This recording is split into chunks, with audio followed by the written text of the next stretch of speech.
Welcome home to USA Global TV and Radio, a place where dreams take flight, with authentic storytelling, diverse perspectives and meaningful conversations, where global stories unite and bridges are built beyond all borders. Discover world-class education, entertainment, hope and inspiration. Together, we're building bridges worldwide. Subscribe to our channel, USA Global TV. Download our app, USA Global TV. Be our guest or join our team. Visit usaglobaltv.com. Thanks to our founder and executive producer, Dr. Jacqueline Kerbeck. Music score by Yeffy Tang from Cloud Road Music. Voiceover artist Mike Porter. Creative direction by Paul Garcia. USA Global TV and Radio, your home for global connection. All rights reserved. This video and its contents are the exclusive property of USA Global TV and Radio. Unauthorized use, duplication or redistribution in any form is strictly prohibited.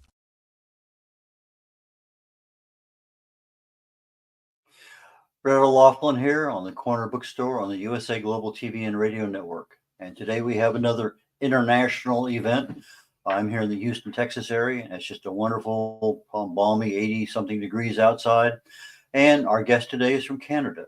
Not unusual. We've had many guests from Canada, but today Diane Bator is our guest. She's a writer, an author, a mother, a blogger, and many, many, many more things. Not only did she take the time to write and publish her first book, and then her second, or third, or fourth, or fifth, and it goes on and on and on and on. So we're going to learn a little bit more about Diane today. Diane, please join me. Hi, Red. How are you? Exceptionally well, as always. Good. Well, I'm glad it's warm there because it's really cold here. So if you can send a little heat our way, we appreciate it. Years ago, my mentor would always say, excellent, as always. And it took me about 30 days to adopt that. Prior to that, somebody said, how are you? I said, oh, somewhat reasonable. And that was my standard answer 10 years ago. But I noticed that when I start saying things like that, it actually changes my brain. I can actually feel a physical change in my body. And those couple, 3 or 4 days a year, I really don't feel well. Somebody asked me, like you did, Diane, how are you? And I say, excellent. And I don't even think, I just wrote. And no, I can feel something. I remember the first time it happened. Okay, let me see what happens next. And the next time I did that, I wasn't feeling well. And I said, excellent as always. And I was amazed at how much our brains can control the rest of everything, even when we don't even think about it. And absolutely. But let's get into you. We want to make you the star of the show today. So why don't you give us a little early history of Diane, and then we're going to get right into your writing and to your author career, so people have a little bit of knowledge of who you are and where you came from. Absolutely. Yeah, I just outside of Calgary, Canada. Right now it's very, very cold, but sun's shining, so there's promise. I've been writing pretty much my whole life and got serious about writing in about 2010. I wasn't sure what I wanted to write, and then I actually won a mystery contest with a mystery novella and went, hey, I'm not so bad at this. So ever since then, I've been writing a lot of mysteries, mostly cozy mysteries. So no blood, no guts, no gore that you read. It's just very light. My kids have grown up reading my stuff, and right now they're all too busy because they're all young adults working and staying busy. I currently have a cat by my foot who is clawing me. So if I jump, that's why. I've always loved to write. I've always been a reader with especially mysteries, but just about everything you can imagine. I read as much as I can, which lately hasn't been a lot. I have a second book coming out this fall, so I am hard at work on that. Okay, you said you've been a writer most of your life, and then somewhere around 2010, 15, 20 years ago, somewhere in that time frame, you decided you wanted to write a book, and you did. What was the impetus that caused you to, I want to be an author now? I think when I grew up in Alberta, so I was born and raised here, and then my now ex-husband and I moved our family to Ontario. And since I didn't know anybody, I figured, why don't I see if I can find some fellow writers? So I found a writing group which was really great because that's how I started making friends in the new community, because I knew nothing about the area. So I started making some friends and they kind of liked what I wrote. So they were really great about, giving me that push to get my book done and try to send it out. And I I fell down so many great rabbit holes. It was ridiculous. I ended up completely getting an agent by fluke, believe it or not. I had asked a friend of mine in the States to read my book and give me some pointers because she was really great. She was an English teacher and really great at editing and things. So she read it over and said, once you finish this, send it to my friend Dawn. Well, I discovered her friend Dawn was an agent, and Dawn signed me on the spot. So the wonderful Dawn Dowdle, she's passed away now, but she really helped me get my start, helped me find a couple of different publishers. And last January, I kind of went on my own and set up my own publishing company to relaunch all of my books, recover them. And I've been just having a blast with it. I did not know I loved making covers. Well, why don't we go down that rabbit hole for a Mhm. moment or two? Okay, you got your original covers done from someplace, Yeah. and now you're relaunching. What is a reason for changing the font, the color, the style, the cover text, whatever? What are you really looking at now? The books have been out for a while, and we can show Yeah. some of those here on your website in a moment or two. But what are you changing on the cover to make it more distinctively you? Just kind of changing. I mean, most of them are mysteries. Most of them kind of have a mystery look or feel, but they just felt, I don't know, they weren't me. And I think I just like something that's bright and eye-catching. Uh, my Glitter Bay Mystery series is one of them where they were all kind of blues and, they were great covers and I loved the gowns on them. But I went for something more of a fashion designer kind of feel because the stories all take place in a vintage clothing store.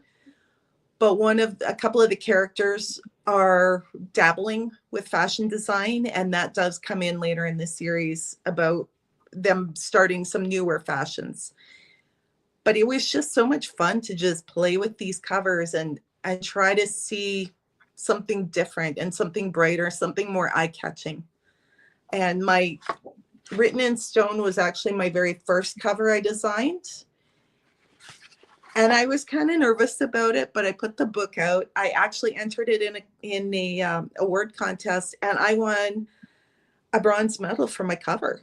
And I was just floored. That was just like confirmation that I'm like, okay, I can do this. So that made me feel great. And that's the one. The second book is coming out. It will be called Diamond on the Rocks. And I do have the cover designed because I did them all at the same time.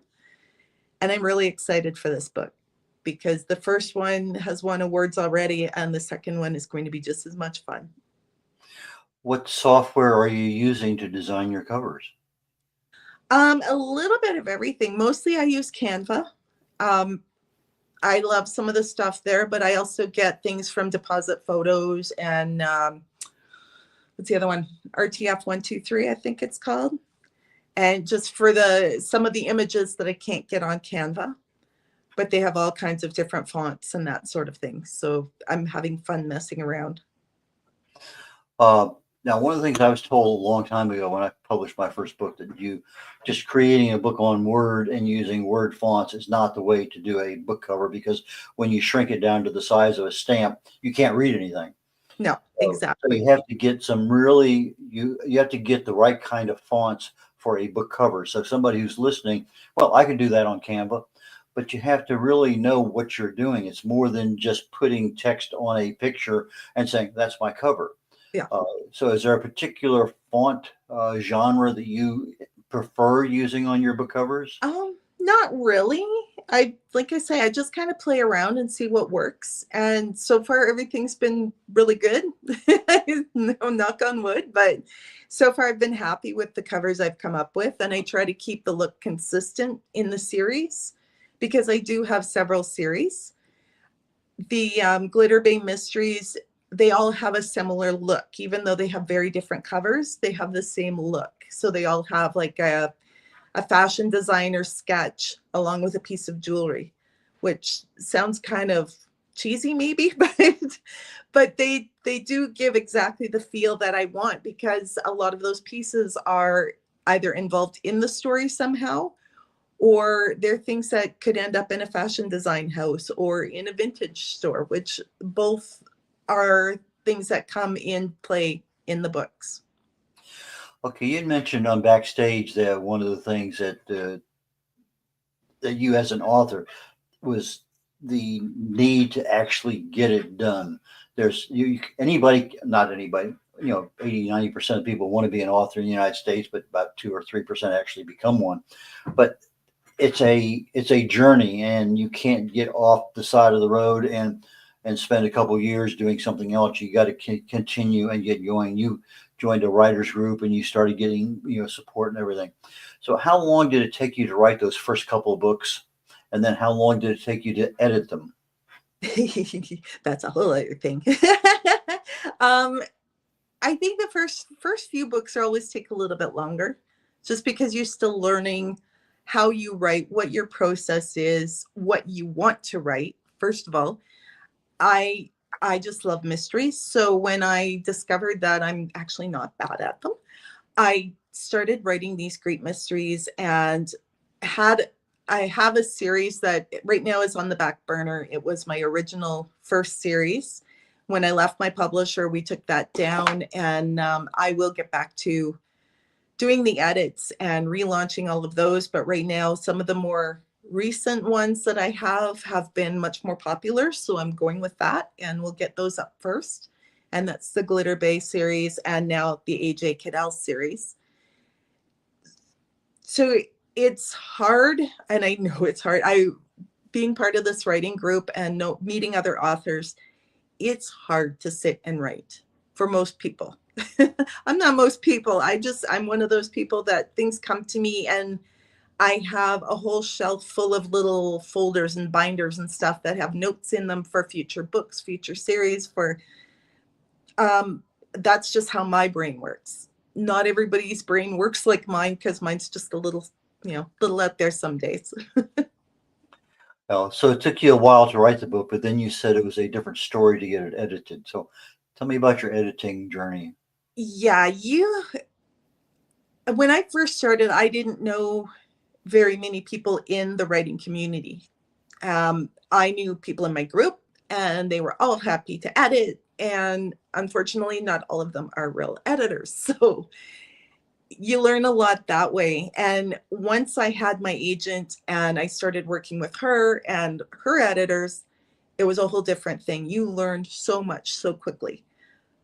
And when the first book came out, I know now, like, here we are, 10, 12 years later, it will need a fresh edit. And that's part of me going through all of these books, redoing covers, re-editing, because you cannot write books and edit that, or you can't write books and put them out there and not learn a little something. So I'm going back, I'm doing all the editing and all of that. But the newest books, I have now, all these years later, I have a really great writing community. And if you want to write books, that should be your first thing, is find a writing community.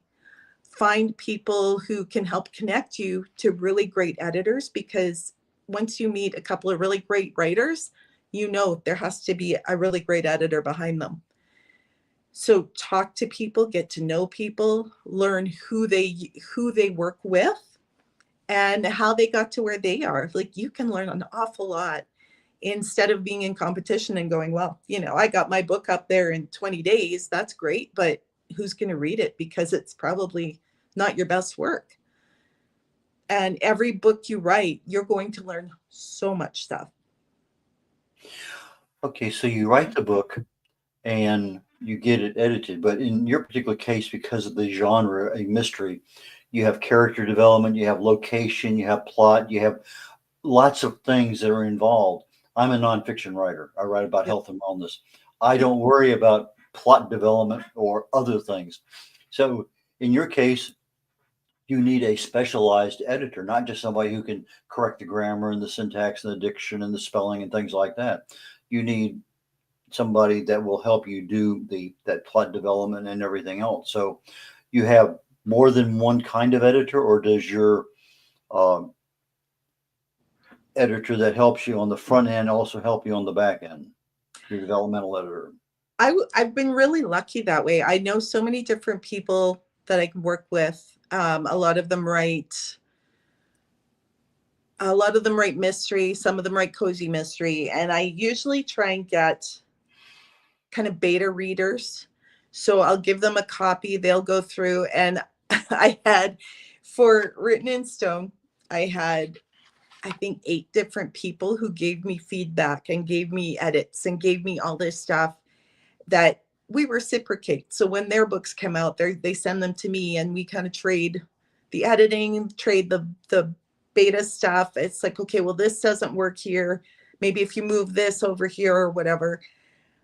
But it was really funny because out of 8 people that I had reading the book and giving the comments, they all had 8 different kinds of comments.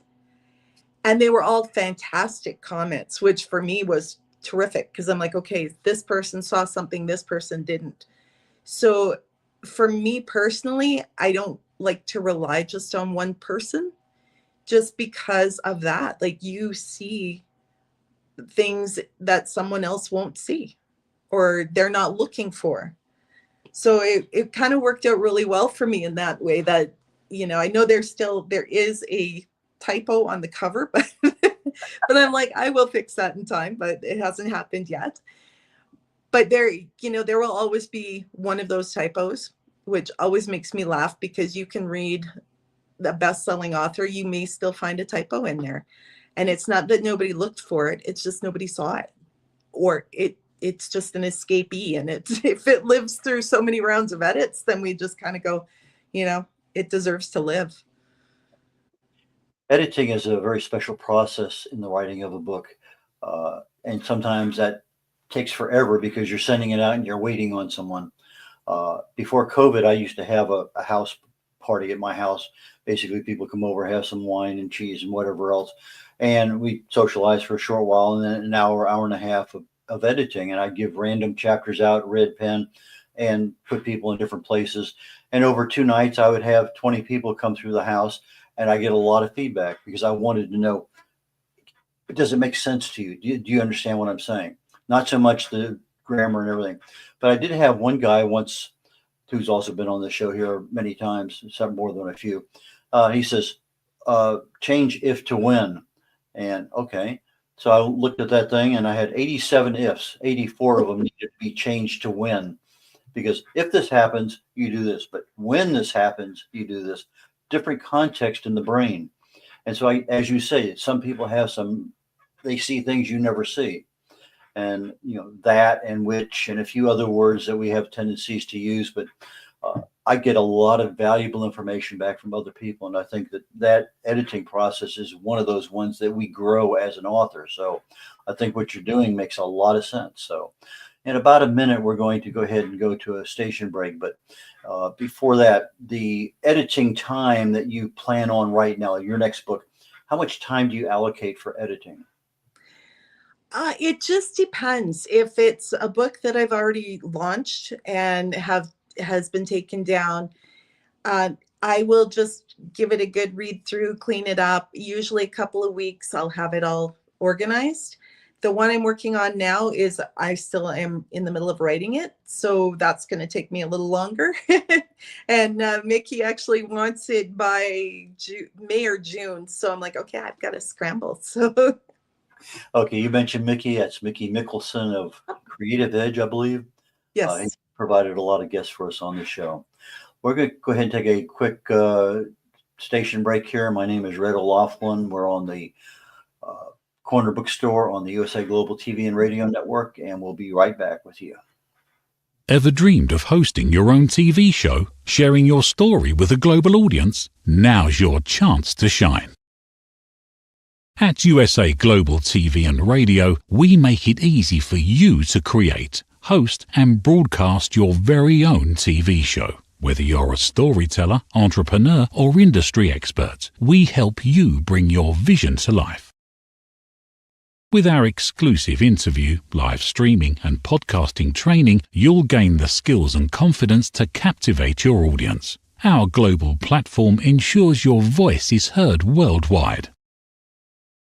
Join our community of creators who are already making an impact, one show at a time. Step into the spotlight. Host your own TV show on USA Global TV and Radio. Book your discovery call today at usaglobaltv.com. Copyright 2025 USA Global TV and Radio. All rights reserved. Terms and conditions apply. To learn more, visit usaglobaltv.com. Okay, red-olaughlin, we're back on the Corner Bookstore, and our guest today is Diane Bator. And she is from Canada and a very prolific author. And Diane, please join me again. Let's go down the publishing aspect. Most of your earlier books were all traditionally published. And then you decided recently that, maybe I ought to look at that business. Tell us about that mindset. What changed that you wanted to now be your own publisher? Absolutely. I had 15 books published with a small Canadian press, and things just weren't going the way I wanted them to go. Obviously, money-wise, if you're jumping in to be an author, don't bother. There are so many people who write books and so many people out there with books up on Amazon and all of that. Unless you really have the passion for it, you're not going to earn back a lot of money. A lot of us have been doing this for a very long time. It's like breathing. So when things kind of went sideways last year with not last year, year before, sorry, 2023, things kind of went sideways. And at the beginning of 2024, I thought, you know what, I can do this. I've learned so much. I have friends who have been indie publishers, independent publishers for a long, long time. So I started having kind of monthly meetings with a few of them. We get together on Zoom because we're scattered all over Canada. And we talk shop, like what kind of programs do we use, what we're running into problems with, that sort of thing. And they were really amazing at helping me get my work set up, helping me find the right programs to use. Sorry, the cat's attacking my foot. So they were really instrumental in helping me get my things off the ground. So last year I actually did relaunch 4 books, or 2 were brand new, 2 were relaunches. And it just helped my confidence with what I wanted to do, where I was going. As I said, my first book, The Written in Stone, that was the very first one I put out as an indie author, was received wonderfully. And I can't say it's made a ton of money, but it was a really great incentive to keep going, just because I had so many great reviews and so many great things going on around it that I just want to keep going with the series for sure. What is the most difficult part that you've learned being a publisher? Watching the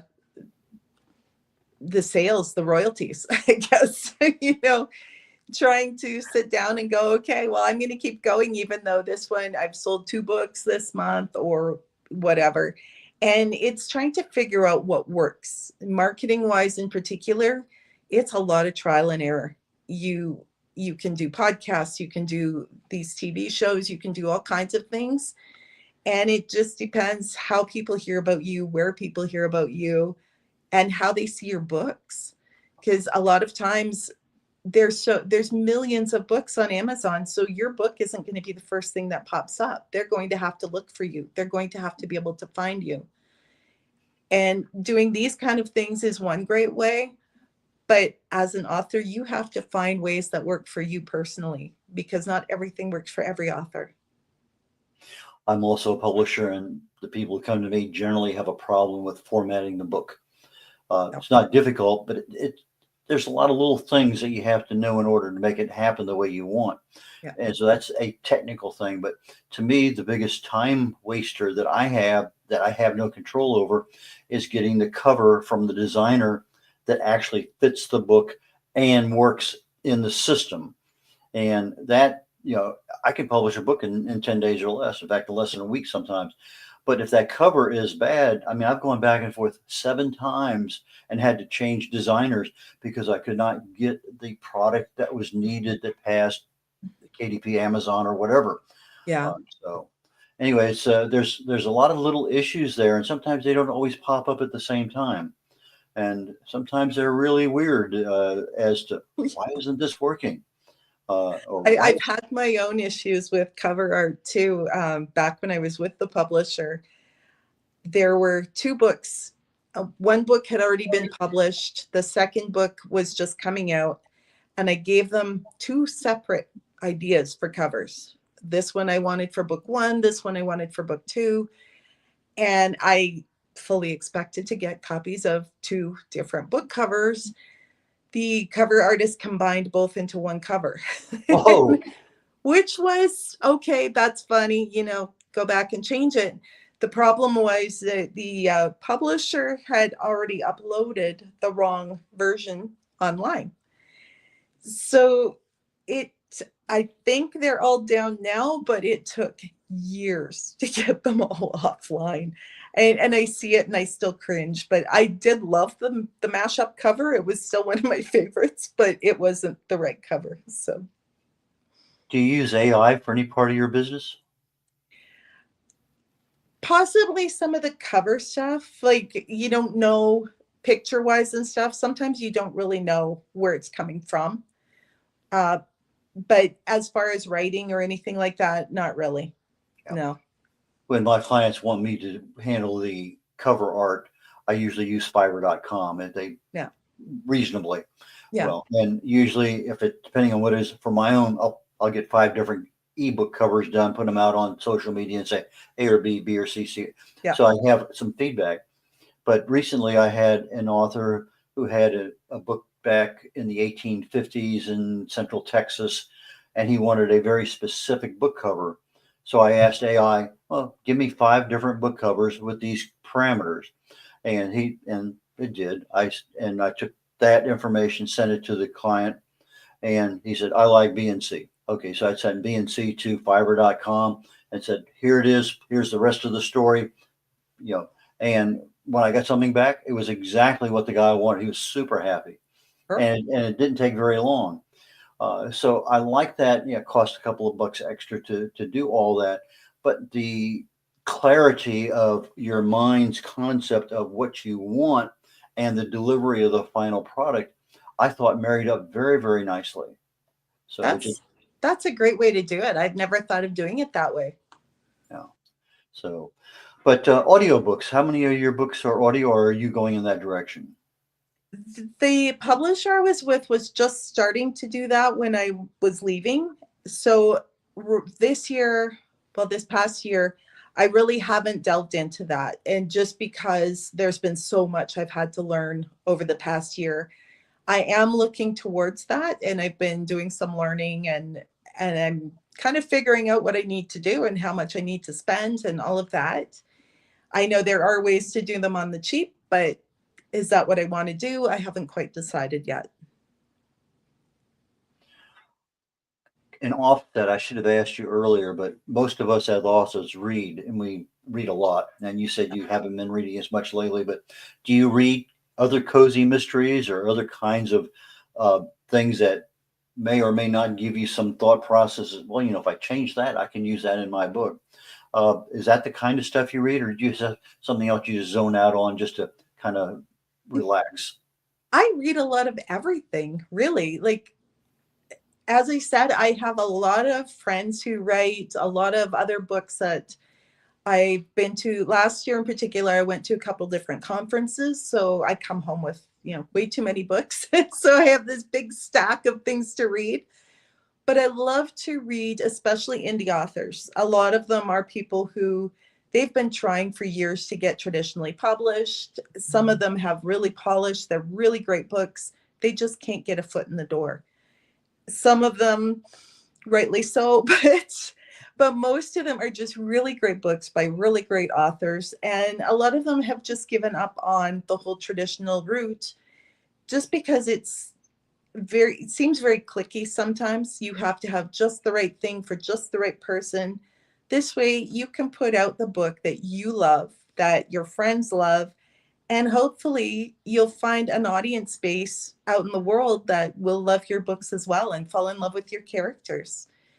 I'm Most of my books on my shelf are either writing books right now or indie published books, because it's not that I refuse to read any bestsellers. I will read them, but I just prefer to read things that I know where the ideas came from. I know where the books came from. I have them all signed by these great people I get to meet. And it's a lot of fun, and it helps to build your own writing community as well as it helps them. They get the sales, they get to meet other writers, and it's just, I have so much fun at these things. The book launches that you're doing, tell us a little bit about how you arrange your book launch and what happens and what kind of time frame your expectations are met. Well, I expect them all to sell like that, but it's not going to happen, right? My processes are changing. With the small publisher, there were times that you would send in a manuscript and they'd edit and they'd send it back for you to do a final edit. You'd send it in, and before you woke up the next morning, your book was already up on whatever sites. And it was very stressful because you could not plan a launch. You could not plan to do any pre-sale or anything like that. And since I've gone on my own, it's been great because Mickey Mickelson, he's really been helping me to figure out the best way to launch my books, the best time frames. With this new book, Diamond on the Rocks, we've set up a whole new time frame. So I've got to get my butt on my chair and get some writing done. But I already have some notes for the second book because I did them while I was writing the first book, which was really great. I'm not a huge plotter, so a lot of it's just totally at the seat of my pants, but I just love to do it. So it will get done, and it will come up in, I will give it to him this spring. It will be up for pre-sale in September, and it will go live in December. For most of us who are new authors, we get our book written, we get it published, and then we think about marketing. Yeah. When you start having an independent publisher or a traditional publisher, that marketing process starts a little sooner. And for a lot of us, we don't even think about marketing because it's not an area of expertise. And as you start writing your third, fourth, fifth, sixth, you realize how important it is to tell people that, hey, I'm writing my fifth and sixth book, and you need to know about it now before the book is even out. So or even written in this case. Here I am talking about it. The book's not even written yet. So those are super critical items because you're doing something. It's working on the book, whether it's actually writing or editing or whatever it may happen to be. But people who follow you, who want to know more about you, now know, okay, I have another one coming out. To me, I find one of the most displeasing things in my life is I've read the 15 books this author has written, and I can't wait for the next one, and I have no idea when it's coming out. And I've been through that process too many times. Let me just look one more time, and there's nothing there. Let me pop it up on, no, there's no. And so I love what's being written, but I can't find anything more from that author. And so that's one of those things that you have to share your life with your audience, because they're the ones that when that book comes out, they're going to be telling other people about it. It's part of that marketing program, that word of mouth sort of thing. So as we're looking at our marketing audience, what social medias do you rely on more than anything else? I think mostly I end up on Facebook and Instagram. Those seem to be the ones that are just the easiest for me. I work full time aside from writing and publishing and whatever else I do. So it's just easier just to pop up a little thing going, oh, I'm in my writing cave today. I'm working on this book. I'll be back tomorrow with more information or just something fun. I love sharing jokes, which sounds very silly, but I have a lot of people who follow me. If I don't tell any jokes for a day or two, they're like, is everything okay? So any kind of, as long as they're clean, they're fun, and especially with things going on in the world right now, we all still need to laugh, and we all still need to read books and escape and just find ways to lessen the stress in life. And I find with the jokes, a lot of people are like, oh my gosh, I love that joke today, or I found the one that you posted last week and it still makes me laugh. So that makes me happy, because I love that people are still finding ways to laugh and to have fun. And I have put out a couple of times that, okay, I need a character for a book. I actually used, one of my friends won a contest to have a character named after her in my Gilda Wright mysteries. So she appeared in one of the later books, and she doesn't know yet. Well, she will now, but she will appear in the last one of the series. So she'll be kind of happy about that. Have you ever killed off any of your people that you've named after that they know that you know? No. Oh, you say cozy mysteries. There's no killing. Never mind. Forget that question. No. Yes and no. Like, I mean, obviously they're very disguised and whatever, but there was a situation a long, long time ago that I was like, okay, you know what? I would love to just strangle this person. So in the book, I think, I can't remember how he was even killed off, but he was the first character killed off. And I'm like, okay, well, I feel better now. Now I'm not mad at him anymore. Well, we're getting toward the end of the show. I promise you a little bit of time. How do people buy your books? How do they get in touch with you? My books are everywhere. Excuse me, everywhere online that books, ebooks, print books, you can buy pretty much everywhere. I will have some eventually that will be only on Amazon on KU. And I haven't quite decided when yet, but you can go to my website, which that's my lovely little logo. I have to brag about my logo because my daughter's fiance actually designed it for me, and I just love it. My little palm tree. All of my social media links are on there. My book covers are on there. There will be more book covers coming up because there have been a few more books since then. So, but yeah, feel free to tag me, to follow me, to ask me questions. I have my newsletter that comes out on Substack, and I've just been having a lot of fun with just reinventing myself and all my books. Well, fantastic. Thank you so very much, Diane. It's been a very enjoyable conversation today.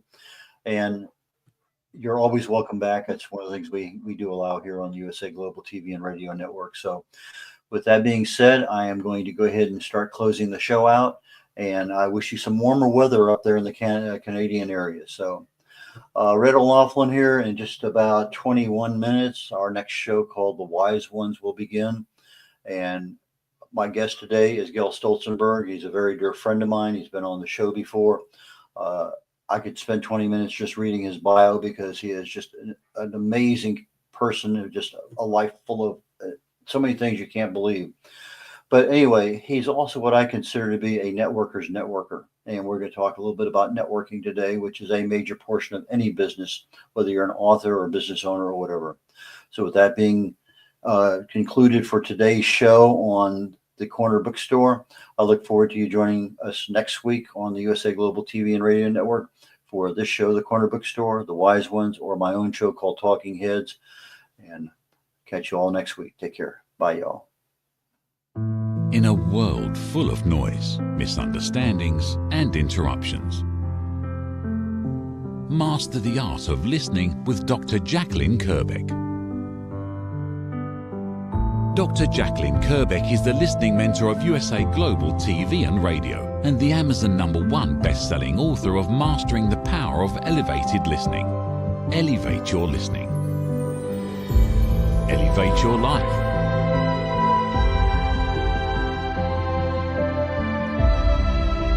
Join a global learning experience in person or via Zoom.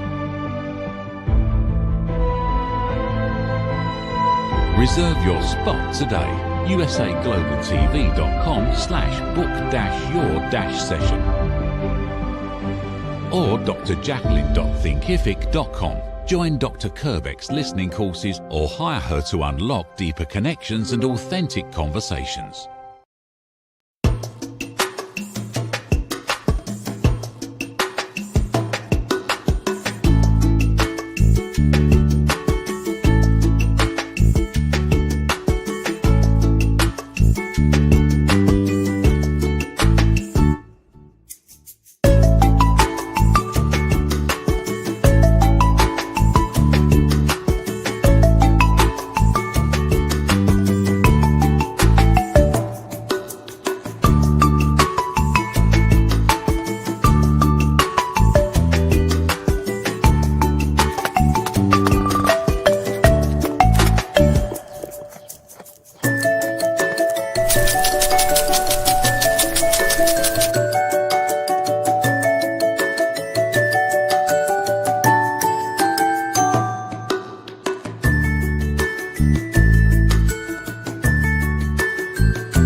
Have you ever felt unheard? Like your words float into a void, leaving you invisible and disconnected? How about feeling judged, when assumptions overshadow your truth, leaving you misunderstood and defensive? And then there's that moment when someone offers solutions you never asked for, dismissing your feelings and leaving you more frustrated than before. It doesn't have to be this way. Dr. Jacqueline Kerbeck, the listening mentor, understands. She's here to help you reclaim your voice, build stronger connections, and create meaningful conversations that inspire understanding and mutual respect. Through her groundbreaking books, online and in-person courses, and interactive workshops, you'll learn how to navigate life's most challenging interactions.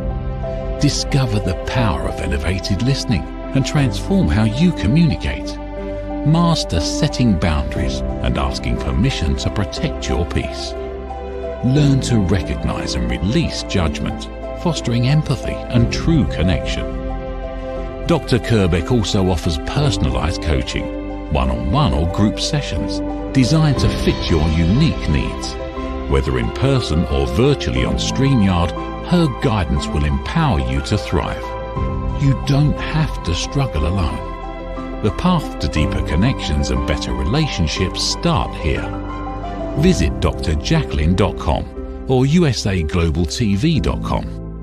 Join a global community of empowered listeners and transform your life, one meaningful conversation at a time.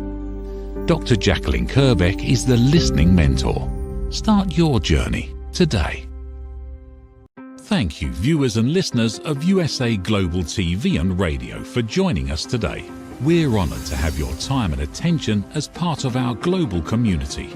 At USA Global TV and Radio, we believe in the power of authentic conversations, meaningful connections, and creating a world of possibilities together.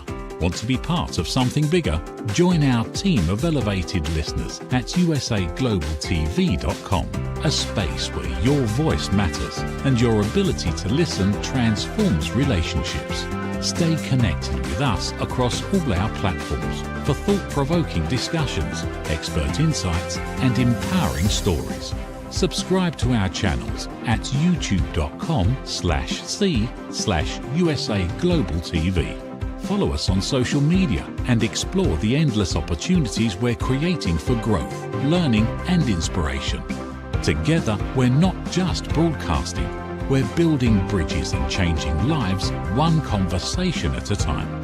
For inquiries, contact us at info@usaglobaltv.com. Music by Johnny Dies. Produced by Executive Producer and Director Dr. Jacqueline Kerbeck. Voiceover by Mike Porter. Creative direction by Paul Garcia. All rights reserved. Copyright 2025. Visit usaglobaltv.com to view our full terms and conditions.